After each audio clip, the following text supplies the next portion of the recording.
안녕하세요. 서정의 경제펀치 서정희입니다. 한국 경제가 오늘과 내일을 고민하고 통쾌한 한방으로 문제점까지 해결해보는 경제펀치. 네, 최근 연이어서 그 노사관계 짚어보는 시리즈 진행하고 있는데요. 오늘도 그렇게 진행하겠습니다. 저희가 이게 진행하는 동안 최근에 모처럼 훈훈한 소식이 들렸어요. 탄력 근로제 개선안을 놓고 경제사회 노동위원회에서 아주 굉장히 어려운 협의를 하고 있었는데 마침 극적으로 타결이 됐다고 하는 합의가 엊그저께 들려왔죠. 그래서 이걸 좀 평가해보고 남은 과제가 뭔지 점검해보는 그런 시리즈 준비해봤습니다. 자, 오늘 펀치를 날려볼 주제 2019년 노사관계 여기에도 봄은 오는가? 네, 오늘 초대 손님 소개해드리겠습니다. 경제사회노동위원회 전신이라고 볼 수 있죠. 노사정위원회도 참여하시고 노동계에 두루두루 아주 깊이 연구를 하고 계시는 숙명여대 경영학과 권순원 교수님 모셨습니다. 안녕하세요. 네, 안녕하십니까. 여기저기 요즘에 노동계 이슈가 많아서 네.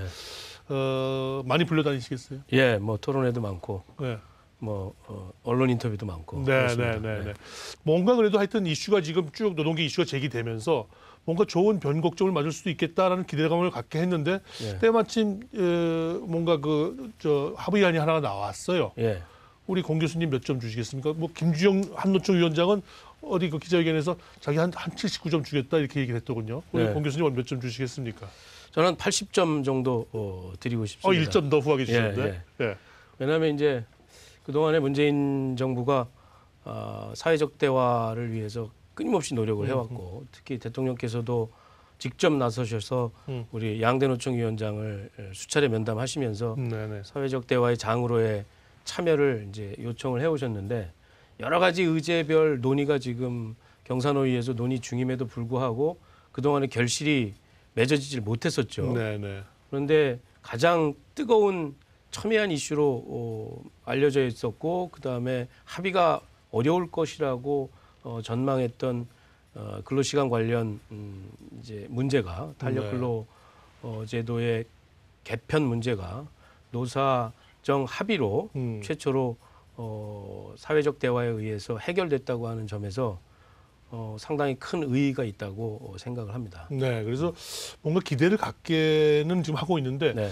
또 한편에서는 지금 사실은 그 악마는 그 디테일에 있다고 이 세부 조건들에서 사실은 이게 앞으로 굉장히 험난한 과정이 필요하다고들 걱정들을 하는데 어떤 걸 두고 이렇게 걱정들을 하는 거죠? 사실 이제 탄력 근로 시간 제도라고 하는 것이 여러 가지 이제 제도적 요건들로 구성이 되어 있습니다. 그래서 예컨대 탄력 근로 시간 제도를 도입할 때 노사 간에 합의를 해서 노동조합이나 또는 근로자의 동의가 필요한 것이고 또 그 동의를 위해서는 매일매일의 근로 시간이나 근로 방식에 대해서 사전에 합의해서 그거를 근거로 해가지고 이제 동의를 해야 되는데 상당히 까다롭군요. 예, 굉장히 까다롭고 절차도 까다롭고 내용 구성도 까다롭고 근데 이제 이번에 합의된 내용들을 보면 노사 간에 이 논의의 여지를 남겨둔 쟁점들이 상당히 여러 가지가 있습니다. 그래서 그런 점들을 무리 없이 현장에다가 착근을 시키려고 하면 노사 간에 합의된 것 이상의 좋은 사례를 만들기 위한 노력들이 수반되어야 이게 문제없이 정착될 수 있을 것 같다. 그렇지 않고는 또 다른 현장에서의 갈등이 양산될 가능성이 있다 이렇게 볼 수 있겠습니다. 그러면 이제 시작이고 앞으로 굉장히 많은 곡절이 그렇습니다. 있겠군요. 네. 이번에 합의된 내용에서 이제 그런 부분들은 부각이 좀 잘 덜 된 편인데 대신에 노동자의 건강권, 임금 보전 명문화 등등 뭔가 이쪽 노 쪽에서 합의해준 나름대로의 뒤에 보면은 명분이 있다라고 하는 부분은 좀 부각을 좀 시켜줬어요.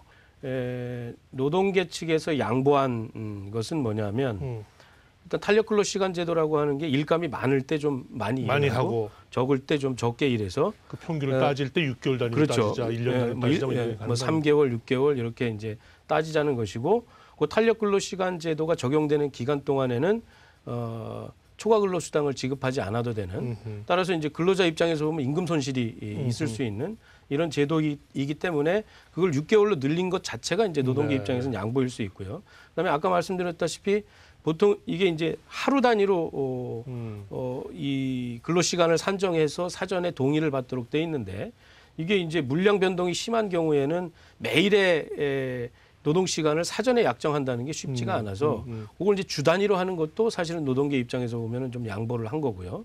그다음에 더 큰 거는 요번 조항에서 조금 이제 노동계가 전향적인 양보를 했다고 볼 수 있는 게 돌발 노동이나 업무량 급증, 뭐 기계 고장, 천재지변 이런 경우에는 노사 동의 없이 협의만으로도 사용자가 탄력근로제를 활용할 수 있게 제도적 문을 열어줬단 말이죠. 이런 것은 노동계 입장에서 보면 상당히 큰 양보라고 할 수 있고요.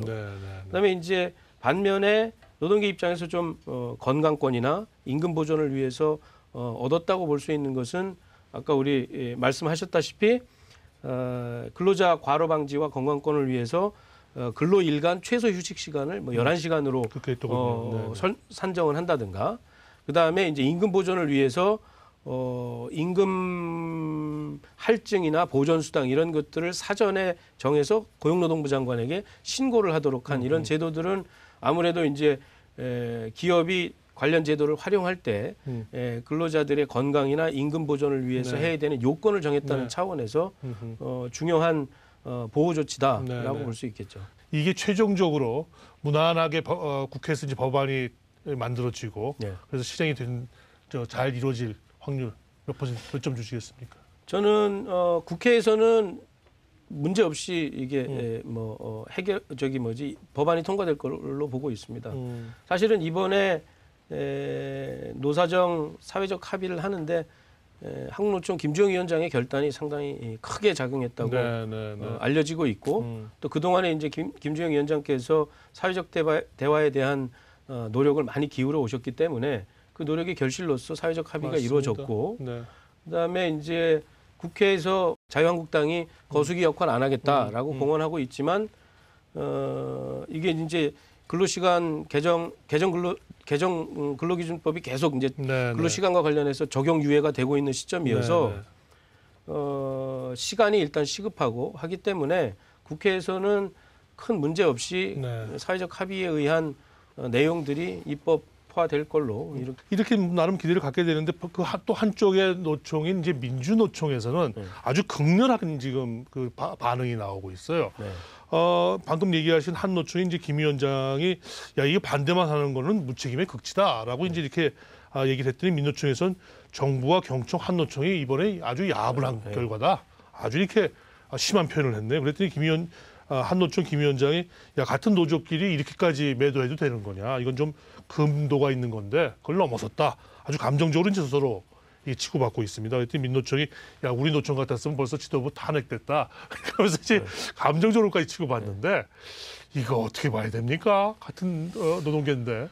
그래서 좀 안타깝게 생각을 하는데 민주노총 입장에서는 좀 당황스러운 결정이라고 생각할 수 있을 것 같아요. 왜냐하면 이제 그 노사정 합의가 이루어지는 날 민주노총 김영환 위원장이 여당의 원내대표 찾아서 몇 가지 이제 요구 사항들을 전달을 했는데 이 사회적 합의 때문에 이제 완전히 묻혀버린 꼴이 됐고 또 이제 그 동안에 사회적 대화 장에 참여하기 위한 여러 가지 절차적 노력들이 지금 무산된 상황에서 민주노총이 이제 선택할 수 있는 선택지가 그렇게 많지가 않단 말이죠. 근데 이제 한국노총이 이 상황에서 사회적 대화를 통해서 뭔가 결실을 얻게 되니까 민주노총 입장에서는 대단히 이제 비판적인 코멘트를 할 수밖에 없는 조건이고 할 수 있는 게 이제 주로 대정부 직접 교섭 요구나 또는 이제 대정부 투쟁, 파업을 하겠다, 파업이나 뭐 이런 것들을 할 수밖에 없는 조건이어서. 근데 민노총의 경우 말이죠. 그렇게 뭔가 자기들이 의견을 내고 싶은 내용들이 많이 있으면 경제사회노동위원회 들어와 있어야 되는 거 아닙니까? 뭐 저도 그렇게 생각을 하지요. 좀 아쉬운 점인데. 특히 김명환 위원장이 나름대로 그런 사회적 대화를 부분적으로 인정하고 있는 그런 쪽 계열 아닙니까? 민주노총은 직접 선거를 통해서 위원장을 선출을 하니까요. 선거 과정에서 사회적 대화 참여를 공약하면서 당선된 집행부란 말이죠. 근데 이제 그걸 공약하면서 당선된 집행부면 리더십을 가지고 자기 책임하에 사회적 대화에 참여해서 그 결과를 가지고 나중에 또 이제 조합원 투표를 통해서 평가를 받고 이런 것들이 정상적인 선순환의 방식이라고 생각하는데 네, 네. 매건 이것을 다 이제 대의원 대회를 통해서 의사결정을 하고 그런 과정에서도 이게 부결되고 그동안에 수차례 이런 것들이 반복되어 왔기 때문에 그런 의사결정의 방식이나 민주노총 내의 여러 가지 의사결집의 방법론들을 좀 지금은 새롭게 좀 수정하지 않으면 향후 이런 어려움들이 계속될 수밖에 없지 않느냐 이런 생각이 들어서 차제에 좀 내부 성찰이 필요하지 않을까 이런 생각하고 있습니다. 최저임금 개편 네. 관련해서 지금 또 새롭게 논의가 많이 진행되고 있지 않습니까? 네. 곧 얼마 전에 그 홍남기 경제부총리 얘기는 곧 이제 우리 정부안이나 이런 네, 것들을 네. 한번 내놓겠다 이렇게 얘기했는데 지금 어떻게 돌아가고 있습니까?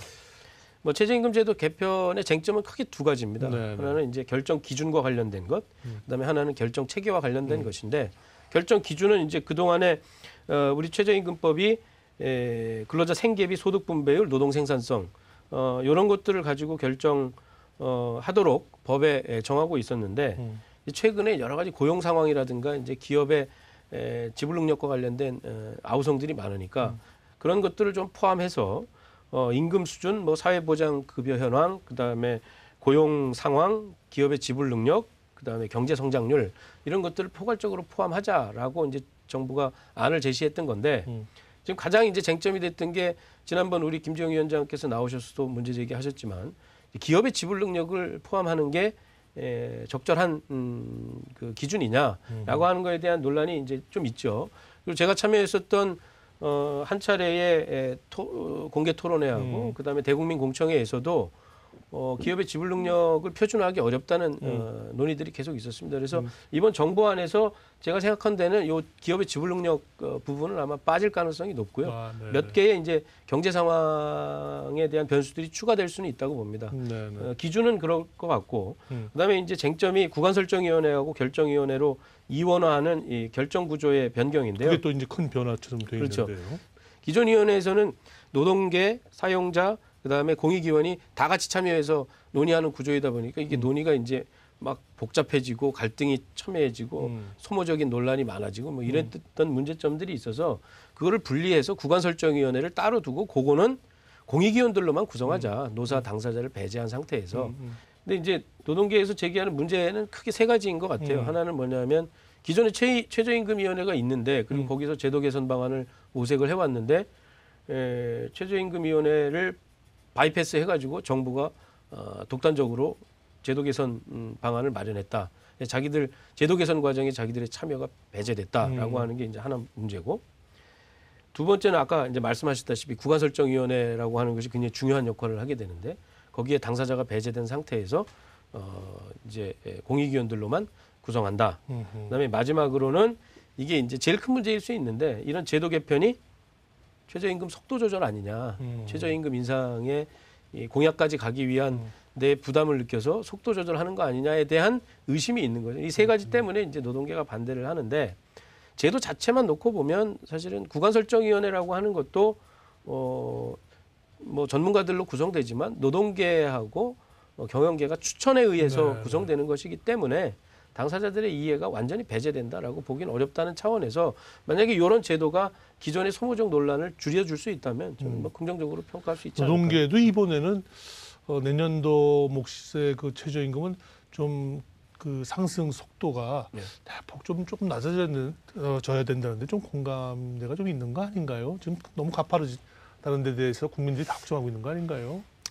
글쎄 뭐 속마음은 이렇게 좀 이렇게 너무 가파르게 오른 거에 대한 부담들이 있을 수 있다고 보는데 근데 이제 노동계 입장에서 또 대놓고 최저임금 속도 조절을 해야 된다는 스스로 얘기하기 어려운 상황이 있는 거죠. 네.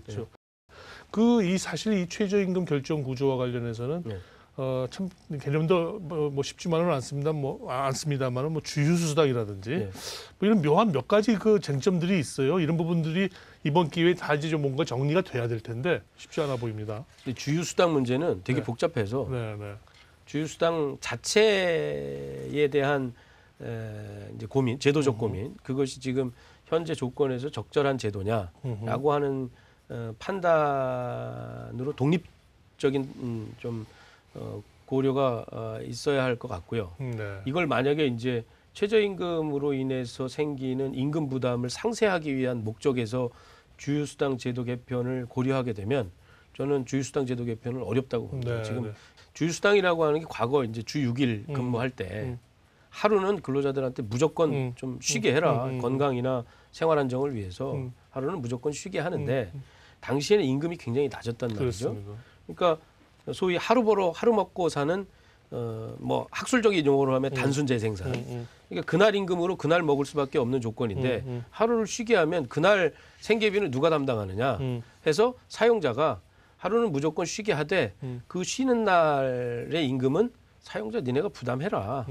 라고 하는 것이 이제 제도적 취지였단 말이죠. 네. 근데 87년 이후에 이제 임금도 가파르게 상승했고 주 5일로 변경이 됐고 휴일이 이제 뭐 이틀로 늘어났고 그다음에 전반적인 사회보험 체계나 이런 것들에 의해서 뭐 이전 소득도 증가했고 네, 네. 이러다 보니까 근로자들이 과거와는 다르게 이제 임금 소득이나 이런 것들이 좀 올랐죠. 이제 네, 그런 네. 조건에서 보면 과거 제도를 설정했을 때의 제도 설계의 목적과 취지 이런 것들은 지금 이제 많이 이 소멸된 측면이 있고요. 저는 궁극적으로 이걸 개편하기 위해서는 기업의 임금 체계가 변화돼야 된다고 봅니다. 네, 네. 특히 이 과정에서 불이익이 발생하거나 특히 이제 중소기업 근로자들 같은 경우에는 임금 손실이 예견되기 때문에 그 네. 부분들이 보존될 수 있도록 현재의 임금이 보존될 수 있도록 완충 제도들을 두고 그 제도 이행에 여러 가지 이제 시기적 유예도 적절한 수준에서 확보한 다음에 개편의 방향을 모색하는 것이 합리적이지 않을까 하는 생각을 네, 합니다. 네. 우리 권 교수께서는 저는 좀 생소합니다만 국가임금위원회라는 기구를 해서 하는 게 좋지 않느냐. 네. 뭐 좀 다른 겁니까 이게? 이제 왜 그러냐면 음. 최저임금위원회가 독립적이면 상관없습니다. 그러니까 물론 대통령이 임명하는 위원들로 구성된 위원회이지만 최저임금위원회가 자기들의 독자적인 판단과 독자적인 기준을 가지고 결정하고 그것에 대한 책임도 최저임금위원회가 지고 예를 들어서 금융통화위원회처럼 그러면은 상관없는데 사실은 최저임금위원회가 독립적인 기구로서 자율적 의사결정을 하지만 결국에는 정부가 실질적인 결정을 한단 말이에요. 단적인 예로 우리 2017년 최저임금은 7.3% 올랐고요. 2018년 최저임금은 16.4% 올랐단 그렇죠. 말이에요. 네. 근데 최저임금 위원들은 똑같은 위원들이었어요. 네. 그러니까 박근혜 정부 때는 7.3% 오르고 같은 위원들로 구성된 위원회가 그다음에 문재인 정부 들어가지고는 16.4% 올랐단 말이에요. 다른 뭐 변화가 없었는데 이것은 뭘 이야기하냐면 정부에 따라 가지고 최저임금 액수가 달라진다라고 그러니까 하는 아예 것을 국가를 넣자는 뜻입니까? 그래서 그 정도. 그래서 제 취지는 뭐냐면 차라리 그럴 거면 어차피 공약도 하고 선거를 치르는 정부별로 판인데 얘기 내세워라. 이렇게. 정부가 이게 결정과 책임을 통합하자는 거죠. 네, 네, 그러니까 정부가 스스로 결정하고 국가임금위원회 같은 위원회를 두어서 상시적으로 임금 연구를 하고 여러 가지 조건들을 고려해서 정부가 결정하고 그 결정에 대한 책임도 정부가 져라. 너무 많이 올랐다 하면 재계가 반대해서 뭐 지금처럼 이름을 안 바꾸더라도 어차피 그 정부가 책임져야 되는 거 아니겠습니까? 지금 최저임금위원회는 이제 정부가 독립기구다라고 해서, 정해놓고 네, 이제 네. 사실은 정부가 결정하지만 책임은 이제 한 발 물러나 있는 구조여가지고 몇 가지 세부적인 저 이슈 더 여쭤보겠습니다. 광주형 일자리 이제 그 벌써 몇 주 됐습니다만은 이제 합의가 됐지 않습니까? 이에 대해서도 민주노총은 뭐 3년 총력 투쟁 선언을 하고 왜 이게 한쪽에서 이렇게 방해를 하고 이렇게 뭐 총력 저지 투쟁을 하겠다 이렇게까지 해야 되나요? 왜 그렇습니까? 이게 이제 임금과 고용을 교환한 거 아닙니까? 그러니까 이제 임금을 좀 낮게 받고 일자리를 좀 창출해보자 뭐 이런 취지고. 근데 이제 아무래도 국내에 10만 대 규모의 공장을 설치하게 되면 지금과 같은 이제 시장이 어느 정도 포화 수준의 자동차 수요가 올라와 있는 상황에서 어딘가 이제 자동차 물건을 빼다가 거기다가 물론 이제 뭐 소형 SUV를 생산한다고는 하지만 어쨌든 자기네 물량이 이전될 가능성도 있고 그다음에 임금이 또 하향 평준화될 가능성도 있다 보니까 기존 근로자들에게 불이익이 초래될 수 있다라는 취지에서 이제 반대를 하는 것 같고요. 끝으로 한 가지만 우리 권 교수 본인이 이제 노동이사로 이제 어디인가 진행이 되다가 이제 하도 이제 경영계 쪽에서 반발이 심해서 좌초가 됐는데 이 노동이사제 부분에 대해서는 공 교수는 당연히 이제 찬성하실 거 아니겠습니까? 근데 경영계에서는 이게 도입이 되려면 네. 이 경영자 쪽에 어떤 또 이 방어 기제가 좀 더 있어야 되지 않느냐. 너무 이쪽으로만 지금 상법 개정안이 이루어지고 분위기가 가는 거는 부담스럽다 뭐 이런 거 아니겠어요? 노동이사제는 그렇게 반드시 도입이 돼야 되는 제가 시급한 이제 아닌가요? 제가 이제 당사자였기 때문에 예. 이야기가 좀 조심스럽긴 한데, 근데 이제 현재 노동조합이 추진하고 있는 노동이사제는 사실은 이제 우리 언론에 알려진 방식으로 노동이사제는 아닙니다. 엄격하게 얘기하면 민간 부분에서 고려하고 있는 제도들은 노동이사제라기보다는 엄격한 의미로는 노동자 또는 노동조합 네. 추천이사제죠. 네, 네. 그래서 노동조합의 이해를 대변할 수 있는 전문가를 추천하고 네, 그것은 지금까지는 이제 주주 제안의 형태로 이루어져 왔기 때문에 주주 제안 이사제 이렇게 볼 수 있습니다. 근데 현실적으로 보면 대기업들의 지분은 상당수 이제 외국계 네. 자본들이 가지고 있고 그 외국계 자본들이라고 하는 게 현재 경영진의 의사로부터 독립적인 의사결정을 하기가 쉽지 않아서 네. 지금 뭐 여러 가지 운동의 형태로 추진되고 있긴 하지만 외국계 지분으로부터의 네. 호응을 얻지 않는 한 실현되기가 상당히 좀 현재로서는 어렵지 않느냐.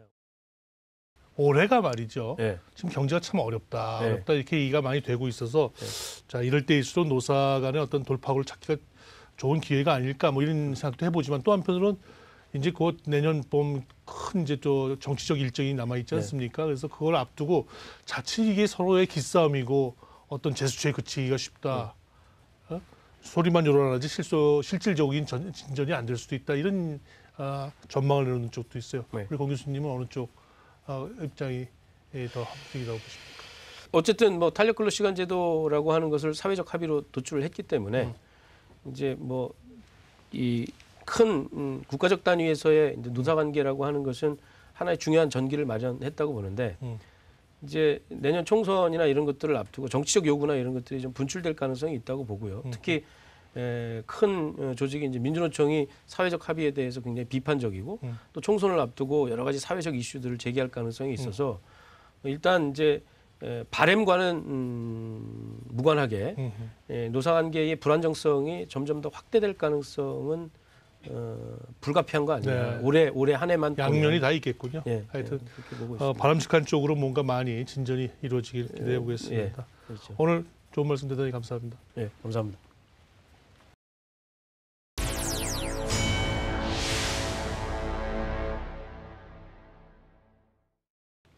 예, 어느덧 이제 3월이 곧 다가오지요. 오늘은 봄 기온이 올 텐데 이 노사 관계에도 그런 기운이 완연해졌으면 하는 바람입니다.